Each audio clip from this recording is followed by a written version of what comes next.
I first met Bob at Central Market Art Gallery, which isn't there anymore. It actually was down the street, not far from where we are now.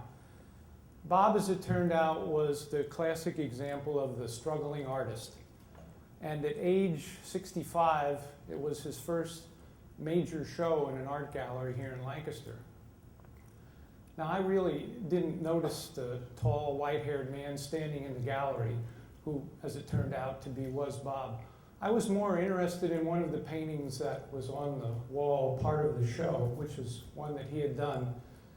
It was in black and white, essentially, and it was of three men standing next to each other. And they almost looked alive. I really didn't know who the men were, and all of a sudden Bob came up to me and he said, well, those are my three favorite painters, de Kooning, Klein, and Gorky. Well, who knew? I didn't know. At least I knew they weren't Curly, Larry, and Moe. But the thing is, the picture was so good that I did something crazy that I'd never done before. I just bought it right there on the spot. And that kind of stunned Bob. And he would get even more stunned later in the week when he found out that he'd sold everything. The show was a huge success for him. And that's how a friendship of almost a decade between myself and Lancaster artist Bob Smith began. I would see him sometimes at the gallery, but mostly I would see him at Central Market. Bob loved Central Market, and it's safe to say that Central Market loved him. So that's probably why about a year later for his next show, he focused on the market, the food, the customers, the stand holders.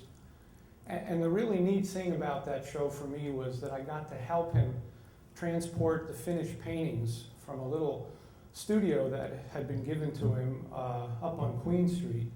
We had to take the pictures from the studio to the gallery. So we would get one in each hand and head out the door. Being careful, it was very windy that day, so the wind kind of could get the paintings to almost go away from you. And as we were making one of our trips back and forth, he told me that one or two nights he got to working late and he actually slept over in the studio. Now we're talking a hardwood floor, and he would roll up his jacket for a pillow. That was Bob. Bob was tough. And over the years, as I got to know him, I began to realize just how little this man had. And how little that mattered to him.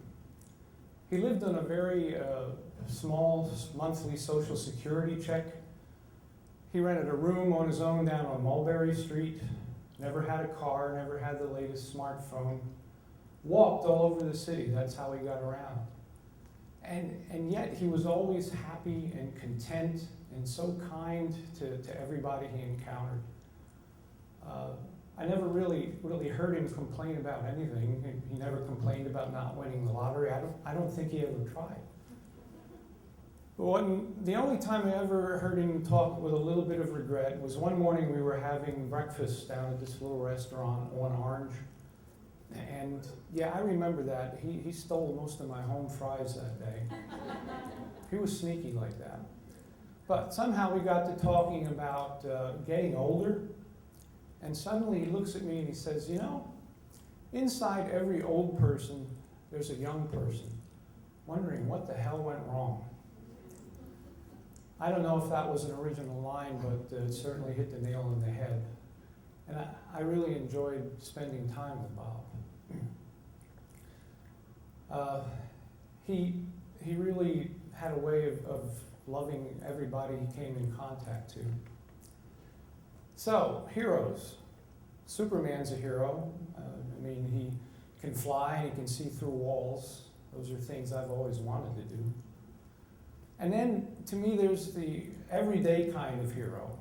The kind of person who can show you, just by the way they live on a day-to-day basis, how to be happy with who you are and content with what you have. And that was the kind of hero Bob was to me. And now I'm sorry to tell you that a year ago this past July, Bob died. It was kind of sudden and upset a lot of people.